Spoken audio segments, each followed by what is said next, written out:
الله يصيب الظروف ويقطع الحاجة اللي تخلي لكارم تقصر خطاها.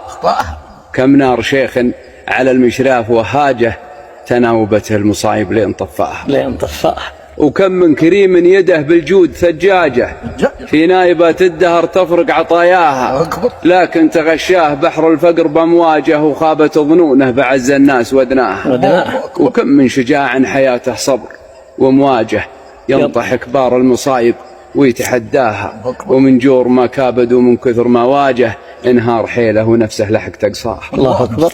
وكم شايب عبرته بالصدر دلاجه على عيال تحسف يوم رباها، نسيته يوم أصبحت مهيب تحتاجه من عقب ما كان مزبنها وماواها. وكم من مريض خذله الطب وعلاجه في علة كائدة ما حصل دواها، من عقب ما كانت الأقدام سجاجة تطوي الأراضي من أقصاها إلى دناها. أضحى طريح المرض والهم وافواجه يرقب حتوف المنية ويتحراها. من زان مدخاله ولا زان مخراجه بيقول ما قلت فيها عند مبداها. الله يصيب الظروف ويقطع الحاجة اللي تخلي لكارم تكسر خطاها. الله